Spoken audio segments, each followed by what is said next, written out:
It's your opportunity. The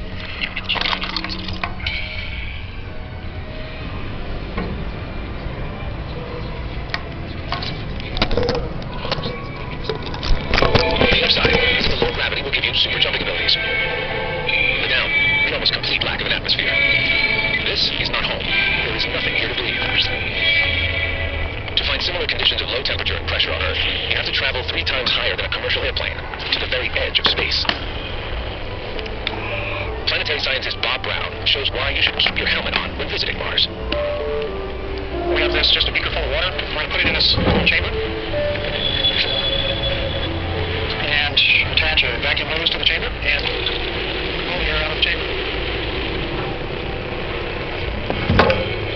As the pressure drops to Martian levels, the water boils at room temperature. So if you were to take your helmet off on Mars, the liquid in your face especially would start to boil, and much the same as this liquid water started to boil, and I guess I don't have to describe what that might feel like or what it might look like. An astronaut might get a 30-minute warning of an incoming solar storm, but less predictable is the risk of being hit by a meteorite. Recent estimates based on fresh crater counts suggest that up to 200 new holes are blasted into the surface of Mars each year. And even the Martian moons are not guaranteed to stay in place. The days of Phobos are numbered. Possibly an asteroid that once strayed too close. The moon is trapped in a fatal gravitational embrace. Every passing century sees it drop 6 feet closer to death. In about 50 million years, its fall is expected to be complete.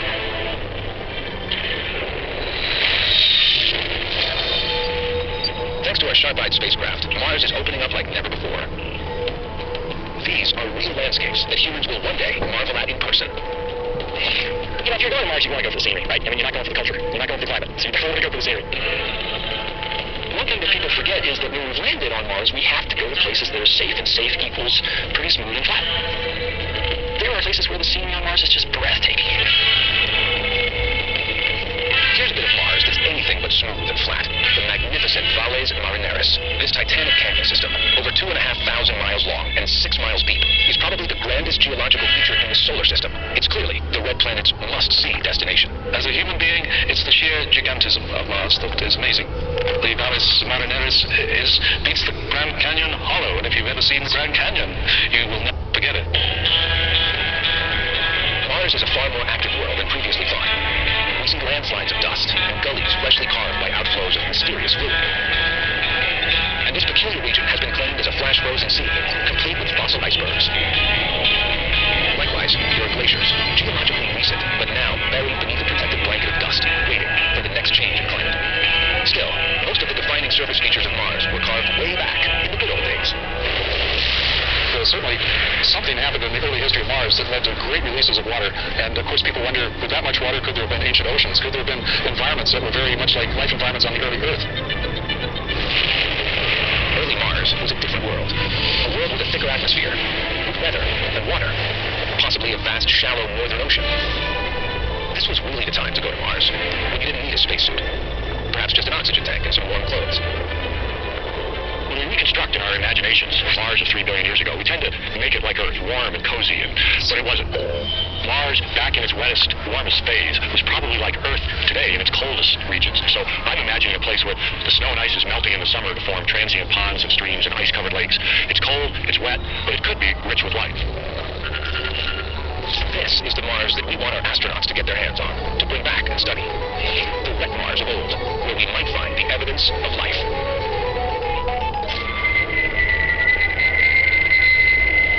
The possibility of running into Martians received another boost from a very Mars-like part of our own planet, Chile's extraordinary Atacama Desert. The Atacama is special because it is just so profoundly dry. Speaking roughly, it's 50 times drier than Death Valley. It is better than Death Valley. It's the only place on Earth where a Viking could have landed and searched for life and dirt on Earth and not found it, and instead found a reactive mixture of chemicals. The only place. We can take a small step into Mars.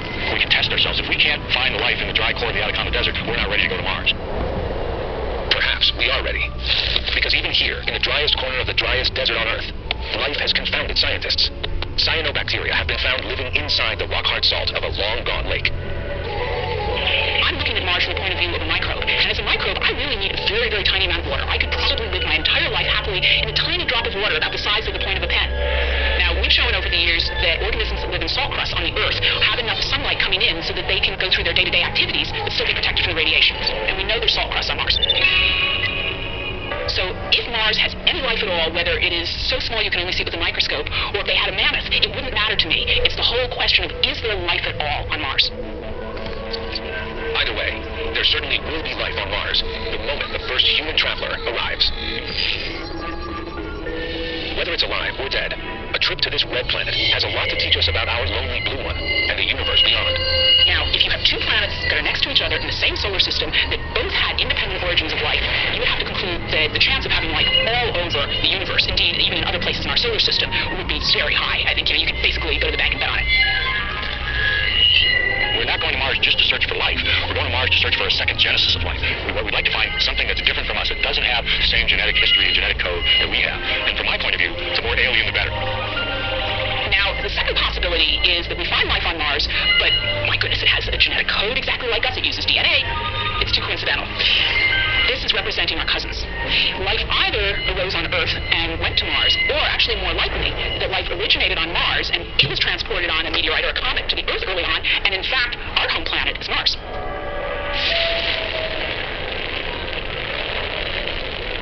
So in some ways, a voyage to Mars could be a voyage home. Our ancestors have made such bold trips before. When we walked out of Africa, when we sailed over the horizon. If it's technically possible, our ships will head out again.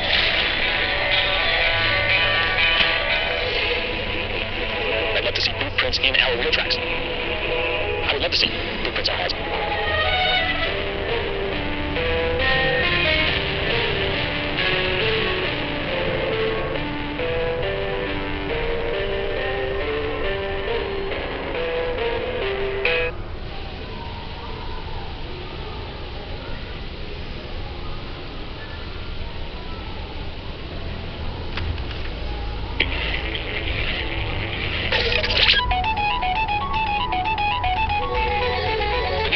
Is the only planet in the solar system to rotate backwards, and it does so very slowly.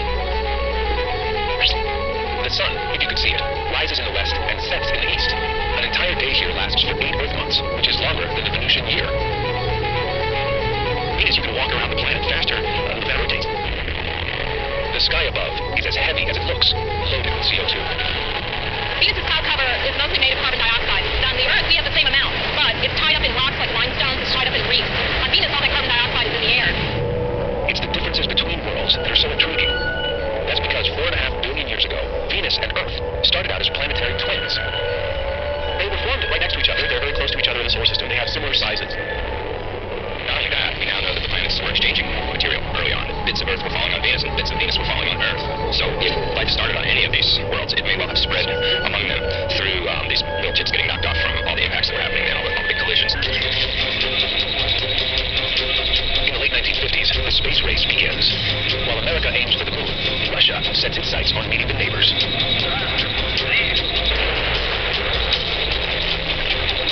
Venus and Mars still was in the human dreams to meet the species, which could be very similar to us.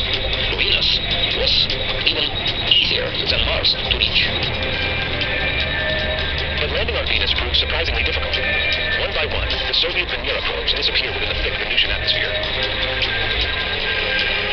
Their last transmissions warning of a world of inconceivably high temperatures and pressure.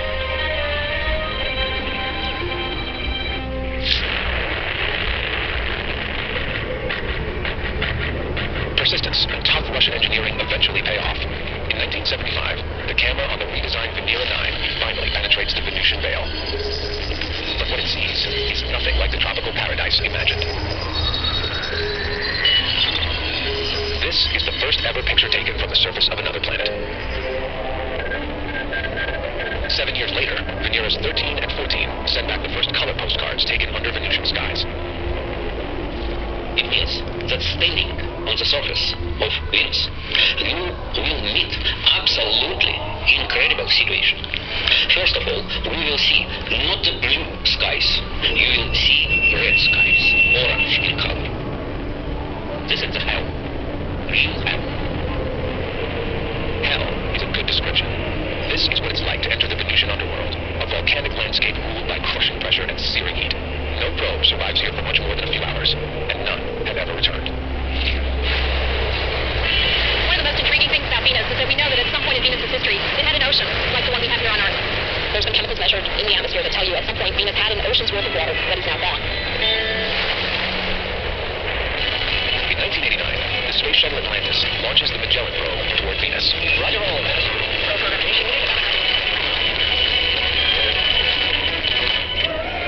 After a journey of 15 months, Magellan uses radar eyes to peer through the clouds from orbit. Watching from Earth is Ellen Stofan. When you have that ability to pick up an image and say, I'm one of the first 3 people, I'm one of the first 5 people to ever look at this piece of ground on another planet, it's such a sense of awe and a sense of discovery. Magellan's radar strips away the thick clouds. Welcome to Lava Land. There are volcanoes of all sizes, from a kilometer across to hundreds of kilometers across. And in that sense, it's not all that different from some areas on the Earth.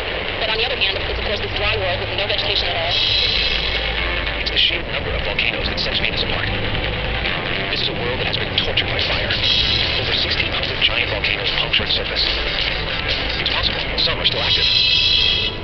Sometime in the recent geological past, it seems the entire surface of Venus was remodeled. And suddenly, the geology of Venus is different than the Earth, basically because of lack of water. Water is not lubricating that crust, so you don't get plate tectonics. Instead, what seems to happen is that forces inside the planet are trying to move things around, but it can't. It's locked. And then an explosive, very massive, globally explosive episodes that happen about every 500 million to 1 billion years. So you would not want to be on Venus when that happens, because once something gives way, the whole planet might just basically explode in a sense and turn itself over in a very short amount of time in geological terms. No one can say for sure if we'll ever see an eruption like this on Venus. No one has ever been able to get this close. The best way to experience Venus is to hitch an imaginary ride on a Soviet Venera probe.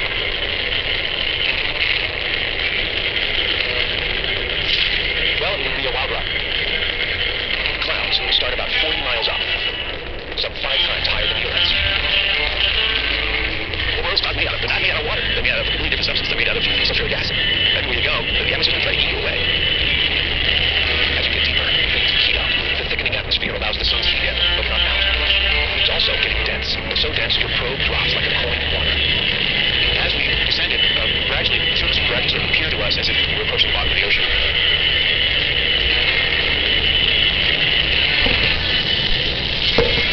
Congratulations, you've arrived on the hottest surface in the solar system. Here, the official temperature is 870 degrees Fahrenheit.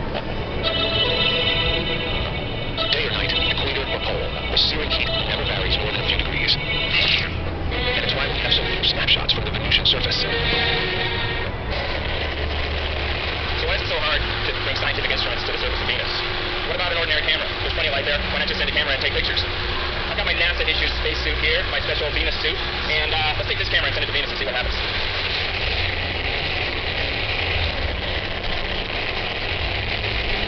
Primarily, you don't want to melt. It's such a hot environment that all the electronics, all the power, all the communications have to be very rugged. That's cool, though. Anything mechanical, anything electronic is just an enormous challenge to have it function on the surface. But I think it would be pretty close to what we might think of as hell. You know? We would see heat waves, density variations in the atmosphere, so it would be shimmery. And it's not just the heat that you have to bear. All that sky above is really heavy, pressing in at around 90 times the pressure on Earth. When I was a graduate student, we used to get in conversations about what would get you first, the temperature or the pressure. It would be pretty simultaneous, I think. You'd never guess the dangers on the ground from orbit. Except maybe for this, massive, double-barreled storms hovering above the poles.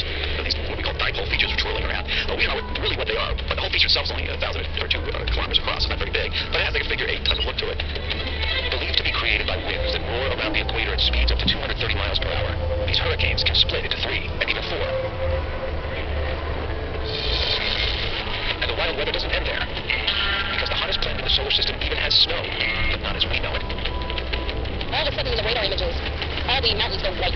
Now that's because there's some kind of highly reflective coating. It wouldn't look white to your eyes if you could actually land on the surface of Venus. It would look shiny because we actually think it might be some sort of metallic coating, almost like a pyrite or a fool's gold. So something sparkly, which to me is even better than looking at snow. You could debate over whether Venus ever had a moon. If Venus had a satellite at one point, could that satellite have eventually impacted onto the surface, caused some catastrophe to happen? We don't know. It could have been possibly a factor.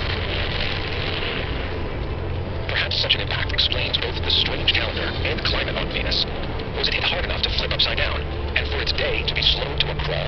Was this the moment Venus's climate was thrown into chaos. If I had to guess or I had to bet, I would say, yeah, Venus did have life. And I say that because what we do understand about life on Earth is that it started early and doesn't seem to have required any extraordinary conditions. If there was life of our kind, the organic kind, on the surface of Venus a long time ago, then what happened to that life? Well, one possibility is that it just died out. But there's another possibility that's a little more exotic, which is that it may have migrated up into the clouds.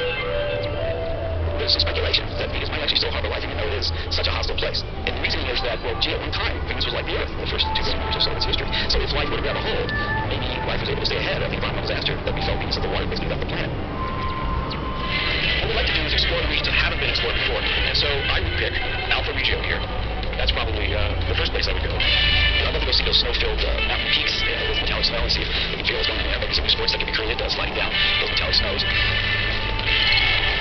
And then, of course, there's the future story, what's going to happen to Earth in the distant future. And that's another reason we're really interested in Venus, because the ultimate fate of the Earth is to look like Venus looks today.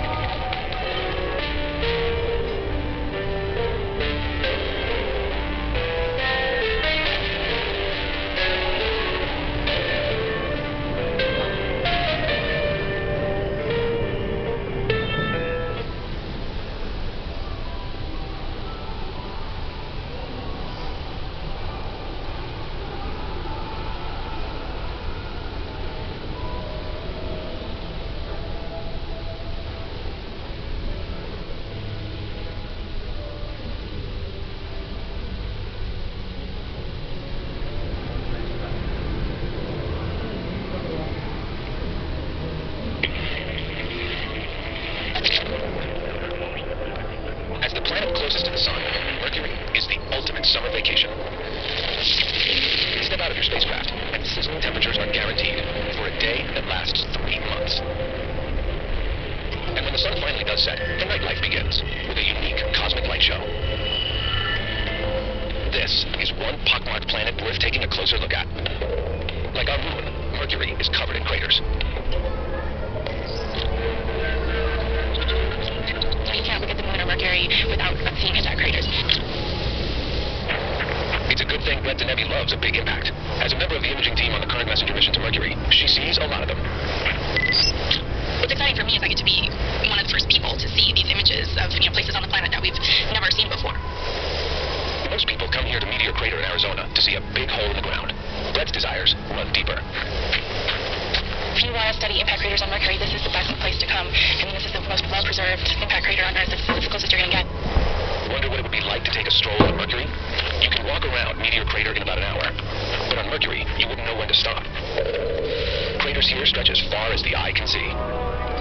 If you were sitting on a crater on Mercury, this crater would be a pretty young one, and you'd also have craters on top of that one. You'd have craters all the way down. I mean, even like just the little rocks here would have smaller craters on them, and then you'd probably be within a big giant crater too that you wouldn't even be able to recognize. When you step onto Mercury, you step into a world with no real atmosphere, where the sky is as black as night and ablaze in sunshine, and where a drive is an off-road trek through at least a 3 billion-year-old battlefield. Big craters, small craters, craters everywhere. So that's your first impression looking at it. Like the moon, Mercury took most of its battering early on. Every stone and crater of this pockmarked world has the potential to gaze back 4.5 billion years.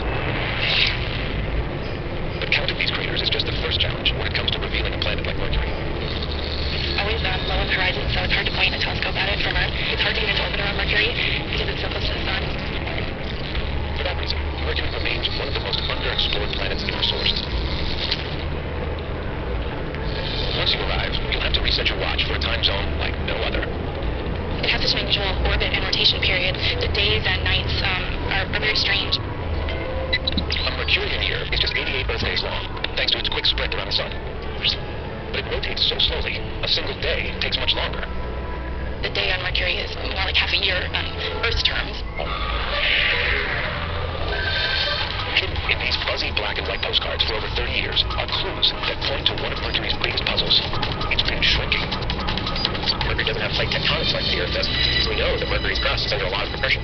The only way you can really do that is if the planet shrank. And so you can think of it as the incredible shrinking planet. As Mariner 10 flies past, the mystery deepens. The spacecraft detects a vast iron core hidden inside. Mercury's core can be stuff about